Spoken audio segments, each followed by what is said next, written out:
Bună ziua, dragi apicultori! Suntem în 8 martie 2026.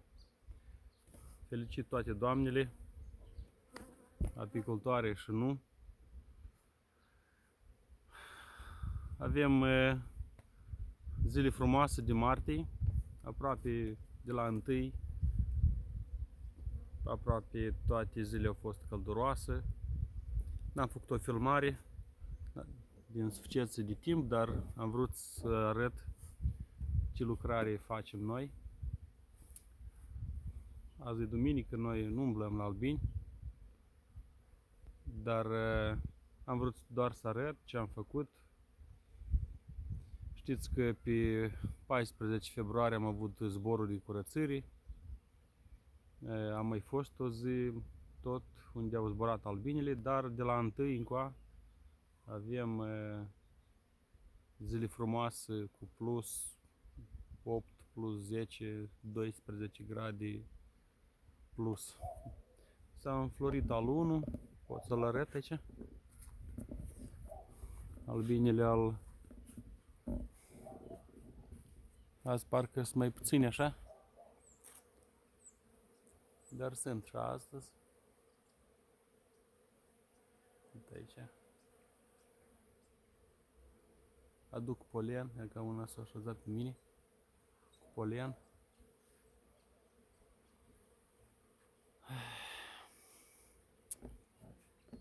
Da, deci alunul înflorit.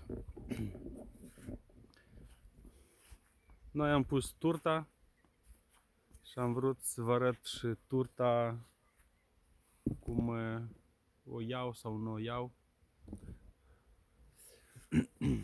Acum singur mă filmez singur pe mine, așa că am să pun camera pe un stup și am să arăt, dacă e posibil, să vedem. Am pus și eu pelicula anul ăsta, din cauza că să văd și eu cum îmi ia turta, să văd lucrul fără ca să mai deschid, știți.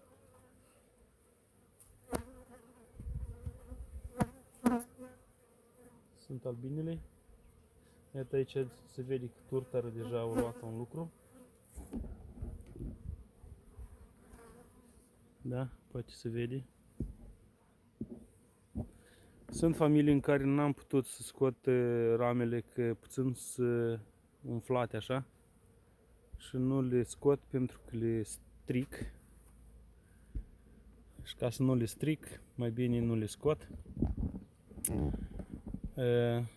Da, poate cineva spune că nu le-a făcut restrângerea, dar nu cred că asta e atât de radical. Da, n-am făcut restrângerea, doar am pus turta. Sunt la unele care am făcut restrângere, că am putut scoate rama. Pentru asta vreau să spun că trebuie de lăsat 9 rame din toamnă. Pentru că, ia că acum se întâmplă că nu o pot scoate. Hai să ne uităm la altul.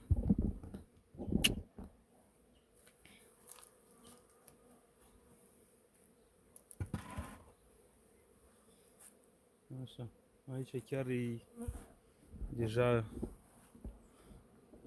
o parte, chiar deja o luat-o. Familia e frumoasă.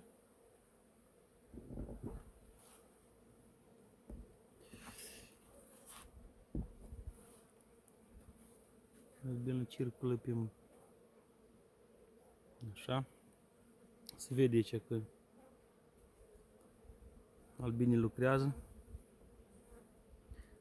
N-am verificat de puiet, dar în ziua când am pus turtele am văzut la unele că scotem câte o ramă, le avem posibilitate că dădem de puiet.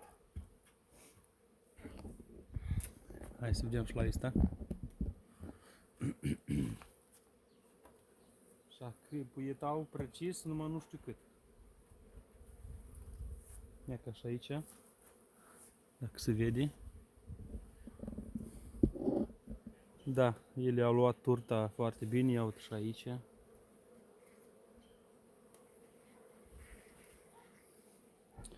Se mai face condensul ăsta la peliculă și le mai vine ușor, că uitați-vă cât au putut ajunge, au și lins acești vapori sau acest condens de apă. Iată și aici. Acolo este puțin condens, dar asta le ajută să aibă apa suficient pentru puiet. Albinele sunt până aici undeva, familie în bunișoare.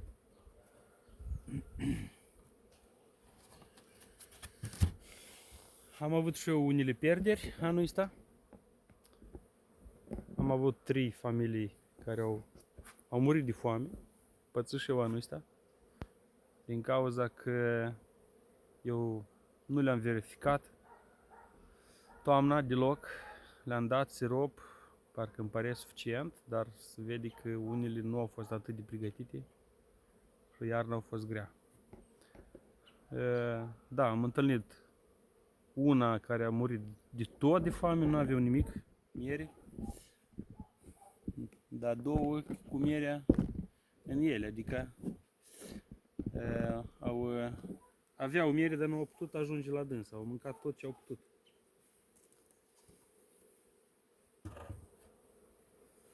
Și aici, uitați-vă și frumos și aici.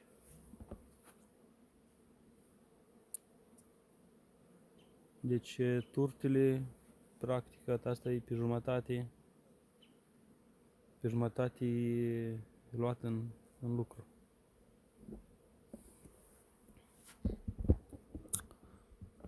Așa.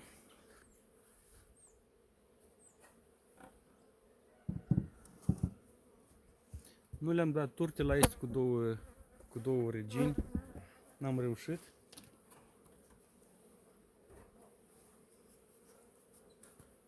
Este unul mai slab.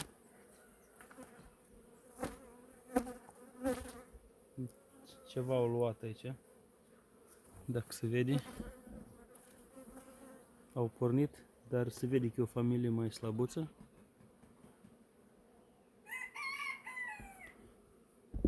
Dar oricum, până la 1 aprilie or să le ajungă.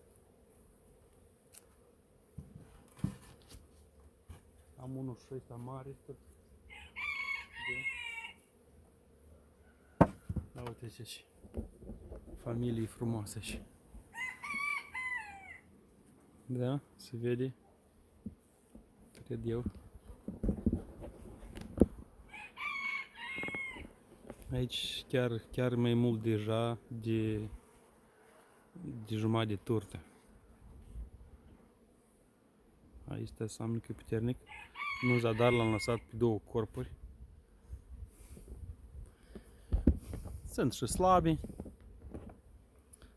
care ieri am schimbat toate fundurile. Am văzut mortalitatea anul ăsta. Din toți anii mei de când am albini, cred că am cea mai mare mortalitate în comparativ cu mine. Nu mă compar cu alții, că la alții au murit foarte multe. Am auzit, de exemplu, să moară 50%, 80% din albini, asta cred că e mult. La mine, din 70-80 de familii, 2-3 să moară, nu e mult. Dacă aici tot o luat în lucru, se vede că familia are mai slăbuță.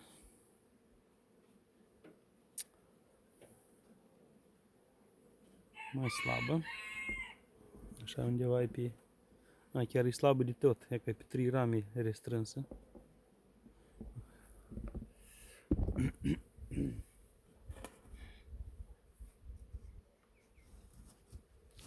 Săptămâna viitoare vom începe să dăm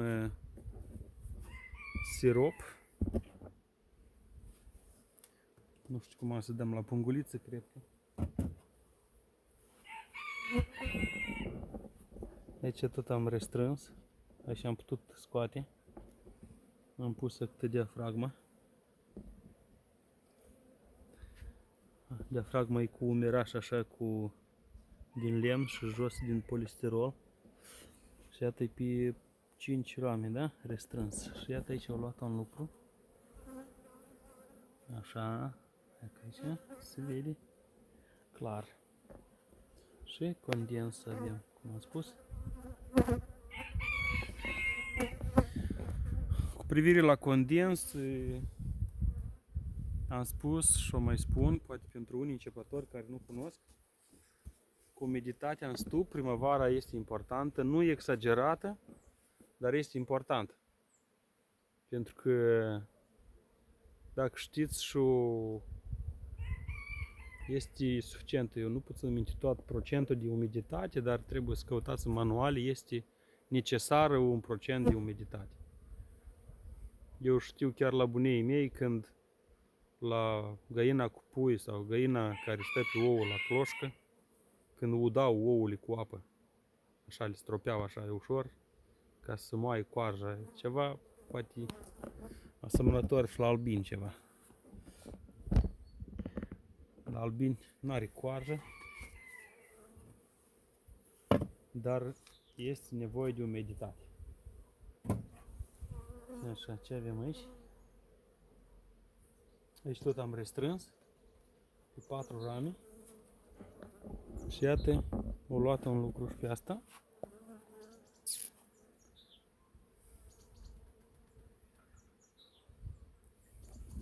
Poate anul ăsta să avem un start mai bun.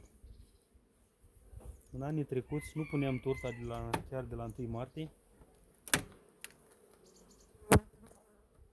Puneam mai târziu, dar anul ăsta am decis să o pun și eu mai devreme. Totuși să dăm dezvoltare. Dacă este operit, Island, să dăm dezvoltare bună.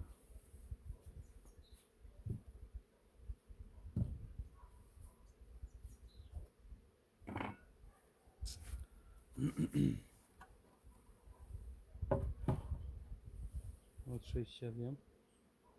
Data de 2 le-am pus. Asta înseamnă azi avem 6 zile. Deci uitați-vă, în 6 zile familia asta are un start bun. Asta nu e restrânsă, dar e pe 8 rame, 9 rame. Asta e bun. Foarte frumos.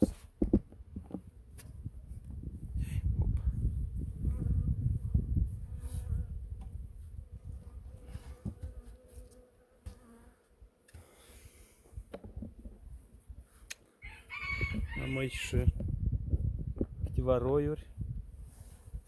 Ia să le vedem. La roiuri am dat câte o jumătate de turtă.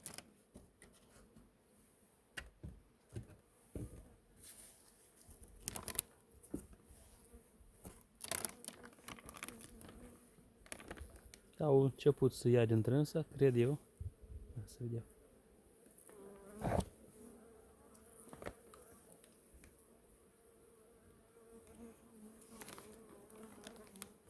Da, tot e bine.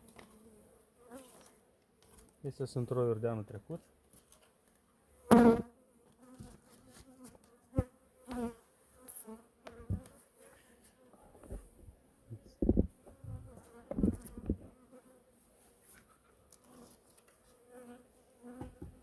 Oricum și afară trebuie să avem apă.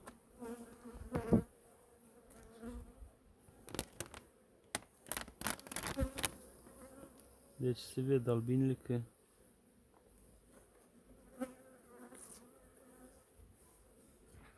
s-au pus pe lucru.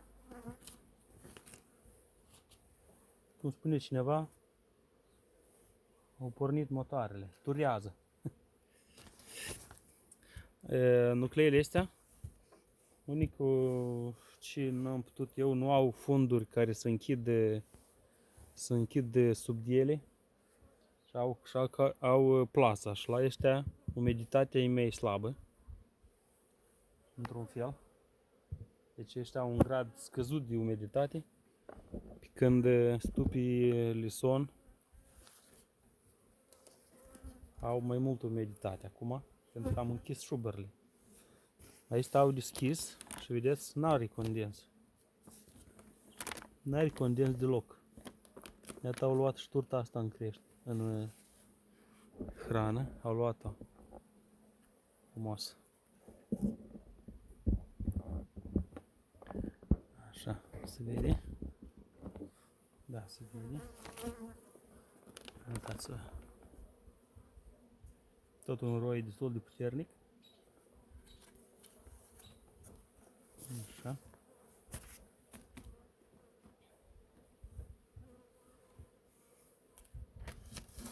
Un roi bunișor. Lisonul ăsta, 6 rame. Asta tot n-are șubăr de sub, are 6 orificii, așa să spunem, care ventilare. Să vedem aici, are condens. Nici ăsta n-are condens. Așa. Este, ceva este condens. Pentru că e înalt. Da, e de mai înăltșor, e pus în 3 magazine. Dar nu e așa puternic. Că ar trebui să fie mai multe albine. Eu nu le-am verificat să văd care e situația în stupi. Dar se vede că și mai puțin albine.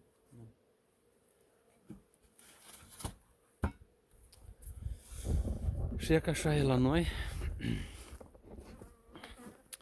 Am spus că nu le-am dat turte la este cu două regiuni.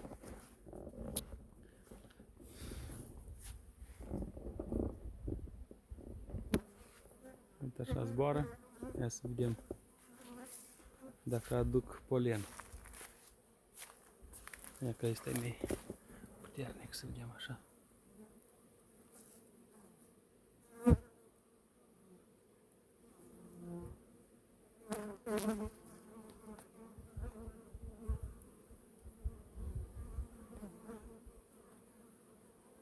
Iată una acolo, a dus polen, da. Este.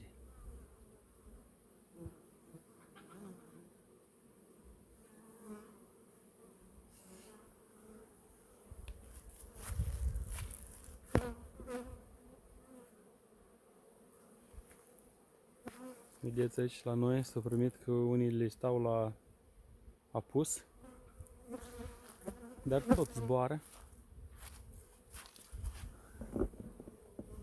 Ce au aici? Au un orificiu.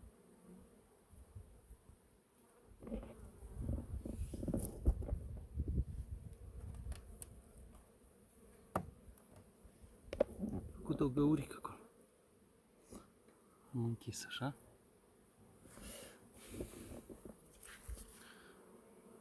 Zboară și astea.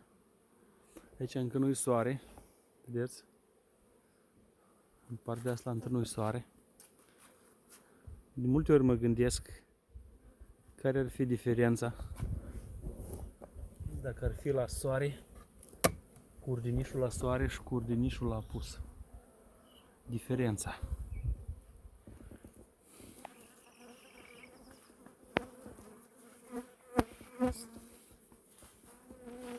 Care ar fi diferența? Care ar fi diferența în dezvoltare? Dacă cineva știe, să-mi scrie în comentariu.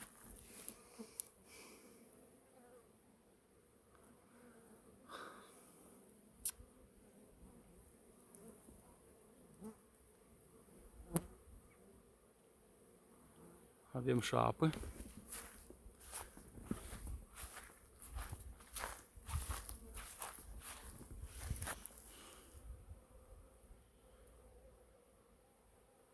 Trebuia să scot frunzele.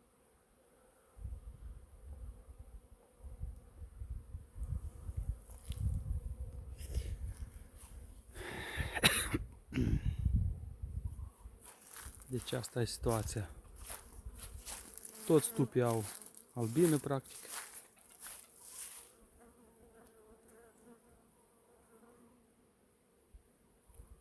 Și n-au ordinișuri. trebuiască de văzut. Cum am spus, la astea nu le-am dat turti, dar am să văd. Știu că astea se dezvoltă mai repede.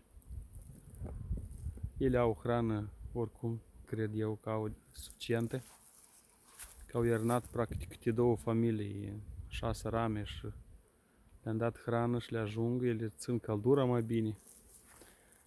Practic anul trecut, în 2025, astea și-au adus miere față de cele. Într-un an greu, foarte greu. Aici cu 12 rame, cu 2 regini m-au scăpat. De fapt, turtele care le-am dat acum sunt făcute din banii acestora.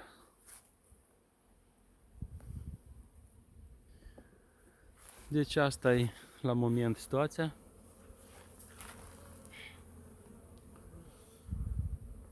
Dacă sunt întrebări, poate pentru începători, apicultori care vor să înceapă,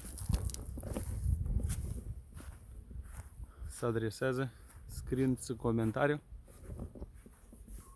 Voi fi bucuros să mă împart cu cei ce cunosc la moment. Bine, o zi frumoasă, sănătate multă, numai bine!